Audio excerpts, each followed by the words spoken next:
وخصوصا ما سأذكره في آخر الفيديو. تابع للأخير فالخفايا كثيرة. اضغط زر الإعجاب واشترك في قناتي، فإن الاشتراك معي في قناتي يشجعني بصورة لا توصف. ولا تنسى تعليقا جميلا مثلك.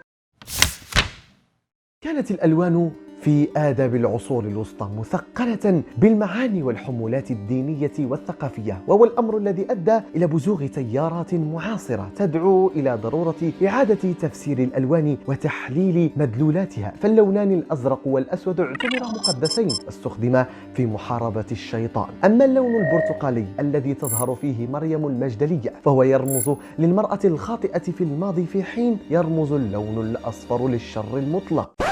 أما اللون الأحمر فكان يرمز في غالب اللوحات للشيطان، ومنه عبارة الشياطين الحمر المستخدمة اليوم. وعموما كانت الألوان المزركشة والصاخبة تثير الشكوك والفزع باعتبارها ألوانا مهلكة. ووحده اللون الرمادي من حظي بالثقة لدى زهاد الفرنسيسكان باعتباره مختلفا، فهو في نظرهم منزوع اللون، ويرمز في نظرهم لقهر الشهوات والرغبات الجسدية. وقد ظل التنديد من قبل رجال الدين بالطبيعة الخادعة للألوان سائدا إلى فترة العصور الحديثة، حيث ستتوارى تدريجيا هذه المرجعيات، وبتصاعد ولع الناس بالألوان ستختفي شيئا فشيئا المعتقدات السابقة، وستبرز إلى الواجهة استخدامات الألوان الممنوعة في مجالات شتى.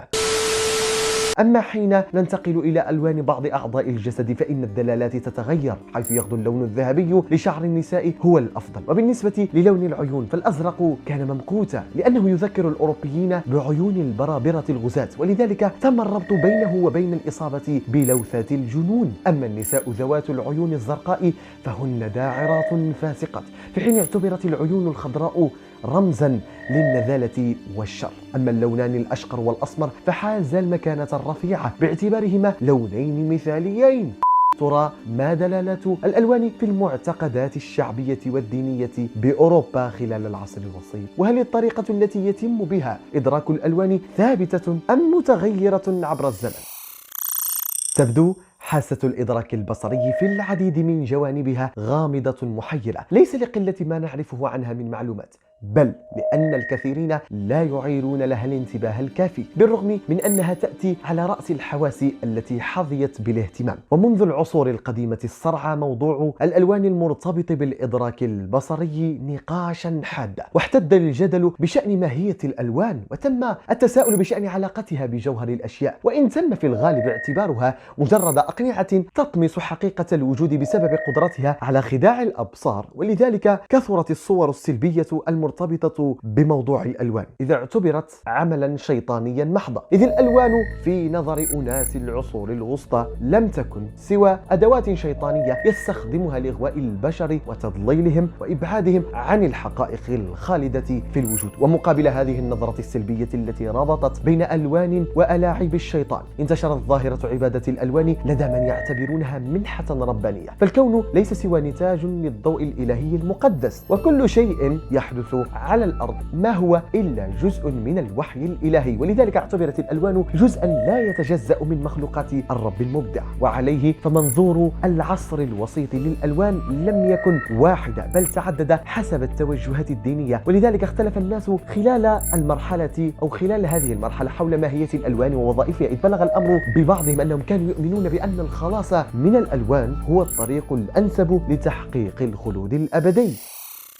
إن طريقة إدراك الناس للألوان ليست ثابتة ولا جامدة، هذا جواب السؤال الثاني، بل تتغير التصورات بشأنها وتتطور مع مرور الوقت. فالألوان لها تاريخ كما أنها كانت عرضة للتفسيرات المختلفة. فإدراك الناس لطبيعة الألوان اليوم يختلف تماما عن طريقة إدراك الناس بها أمس، لأن الاختلافات البدنية والنفسية والذهنية عوامل أساسية في تفسير المنظورات للأشياء، بل إن النظرة للألوان تختلف في العصر نفسه تبعا تعدد الأماكن وتغير المركز الاجتماعي واختلاف الانتماء الديني والطبقي والجنسي، مما يعني أن الألوان هي ظاهرة ثقافية في جوهرها وليست مسألة غريزية لدى الإنسان. فالهوس بالألوان في الماضي وبالخصوص خلال العصر الوسيط يتجلى في الهوس لتلوين كل شيء، وكان الناس يرتدون في الغالب الملابس الملونة من أجل التعبير عن انتمائهم الاجتماعي والطبقي. فالفقراء يعرفون بثيابهم الباهتة غير الملونة، أما الأغنياء فيعرفون بملابسهم ذات الألوان الصارخة والبراقة. وهكذا أصبحت الألوان مرآة تعكس الأوضاع الاجتماعية وأداة للتمييز بين الناس، كما عبرت لغة الألوان تدريجيا عما يجيش في نفوس الناس من مشاعر. فاختلفت ألوان الملابس باختلاف المناسبات، فهناك ملابس خاصة بالأحزان وأخرى خاصة بالأفراح، بل إن البابا أنوسانت الثالث حدث 4 ألوان رئيسية لأيام الأعياد الرسمية، وهي الأبيض لأعياد الميلاد والفصح، والأخضر لأيام الأعمال، والأسود عيد الموتى والأحزان، والأحمر لأعياد الصليب المقدس وأيام الشهداء. وبذلك غدا لكل لون دلالة ومعنى، ولو أن شخصا جهل ما يتعين عليه ارتداؤه في المناسبات المختلفة لاعتبر مجنونا وعديم اللباقة.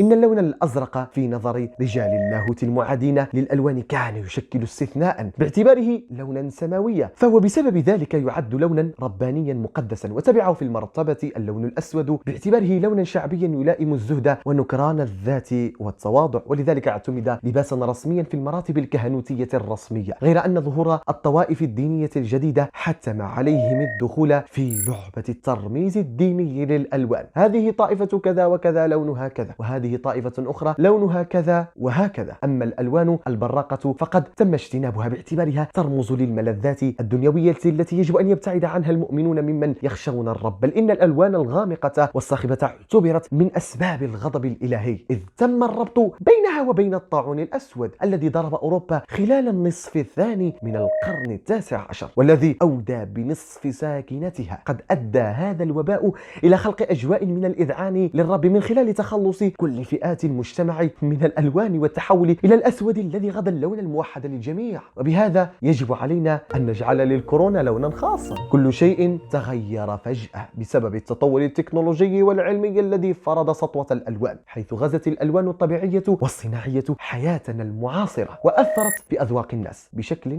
لم يسبق له مثيل في التاريخ. وبالرغم من أن طفرة الألوان حملت الكثير من المستجدات، إلا أن اللونين الأبيض والأسود لا يزالان إلى اليوم مصدر إلهام في عالم الموضة والأزياء، فمكانتهما مرموقة ومعتبرة. ولذلك فإننا اليوم لسنا سوى ورثة الماضي والأزمنة السالفة. وأنت أو أنت هل سبق وأن سمعت بهوس الألوان؟ وبالمناسبة ما هي ألوانكم المفضلة ورأيكم فيها؟ شاركونا آراءكم في التعليقات.